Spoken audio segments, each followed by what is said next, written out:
प्रेम में झूठ बोलने की कितनी बड़ी सजा मिली। Real love story. एक अमित नाम का लड़का था। वह काफी गरीब था। उसके पास न तो कुछ खाने को था और न ही रहने को घर था। वह अपने दोस्त के घर रहा करता था। उसने एक छोटी सी कंपनी में पेंटिंग का काम करना शुरू कर दिया। धीरे धीरे उसके पास काफी पैसे भी हो गए। बाद में वह काफी अमीर भी हो गया। लेकिन अभी भी उसके अंदर कुछ कमी का एहसास होता था। जब वह छोटा था तभी उसके माता पिता इस दुनिया से चले गए थे। उसने कभी प्यार को नहीं जाना था। एक दिन जब वह अपने किसी काम से बाहर गया था तो उसे एक लड़की दिखी जो कि काफी अच्छी और सुंदर थी। अमित को देखते ही इस लड़की को अमित से प्रेम हो गया। वह काफी देर तक अमित को देखती रही। कुछ देर बाद वह लड़की वहां से चली गई। कुछ दिनों तक अमित उस लड़की को खोजता रहा लेकिन वह लड़की न मिली। लेकिन नियति ने उस लड़की को अमित से मिला ही दिया। वह लड़की अमित के घर काम की तलाश में आई थी। अमित ने लड़की को तुरंत घर के काम के लिए रख लिया। जब वह लड़की अमित से मिलने आई थी तो उस समय अमित कुछ शब्द भी साफ से नहीं बोल पा रहा था, जिससे लड़की को लगा कि यह लड़का गूंगा है। अमित भी जान गया था कि यह लड़की हमें गूंगा समझती है। इसके साथ ये लड़की समझ गई थी कि यहाँ अमित इस घर का नौकर है ना कि मालिक। अब जब भी अमित उस लड़की के पास जाता तो गूंगा बन जाता है। धीरे धीरे वह लड़की अमित पर काफी रहम खाने लगी। अब उसे अमित की लाचारी पर प्यार आने लगा।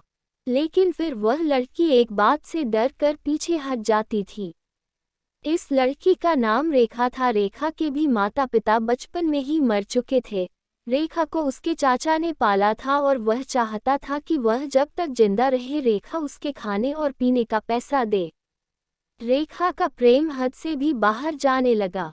अमित की एक खांसी पर रेखा दौड़ी दौड़ी उसके पास पहुंच जाती थी। अब अमित भी समझ गया कि रेखा को मुझसे प्यार हो गया है। अमित भी रेखा से बहुत ज्यादा प्यार करता था। उसने पहले ही रेखा के बारे में सब कुछ पता किया। जब उसे सब पता चल गया तो वह बहुत रोने लगा क्योंकि उसने गूंगे होने का झूठ बोला था। अब वह दिनों रात रोने लगा। रेखा अपनी सैलरी में से अमित का इलाज करवाने को कहती थी। एक दिन सुबह ही रेखा को पता चला कि अमित हॉस्पिटल में भर्ती है। वह दौड़ते हुए जब हॉस्पिटल में पहुंची तो उसने देखा कि अमित बेड पर बेहोश पड़ा है।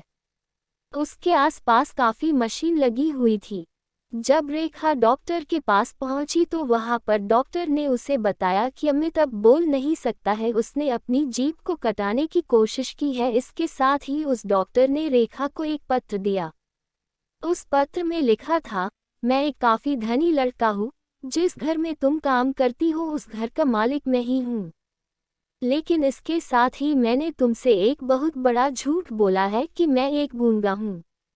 अब इस झूठ का प्रायश्चित करने के लिए मैं ऐसा काम करने जा रहा हूँ। इसके साथ ही तुम मेरे घर से मेरे मैनेजर से पैसों को लेकर अपने चाचा को दे देना और एक नई जिंदगी की शुरुआत करना। अगर हो सके तो मुझे माफ कर देना, तुम्हारा दोषी। इस पत्र को पढ़ने के बाद रेखा की आंखें आंसू से भर आई। वह दौड़ते हुए मंदिर में गई। उसने भगवान के सामने कसम खाई कि जब तक अमित बोलने नहीं लगता है तब तक वह कुछ नहीं खाएगी, भले ही वह मर क्यों न जाए। इधर डॉक्टर भी अमित का इलाज कर रहे थे। ईश्वर ने दोनों के मन की बात कबूल कर ली और अब अमित बोलने लगा। लेकिन वह अपनी याददाश्त भूल गया। अब उसे कुछ भी याद नहीं था। अब इसके बाद रेखा ने उसकी याददाश्त वापस लाने के लिए काफी कुछ किया लेकिन अमित की याददाश्त वापस नहीं आई। अगर प्रेम की नींव को झूठ पर रखा जाए तो वह गिर ही जाती है। इसलिए प्यार में हमेशा सच बोलना चाहिए। आपको ये कहानी कैसी लगी कमेंट करके जरूर बताएं।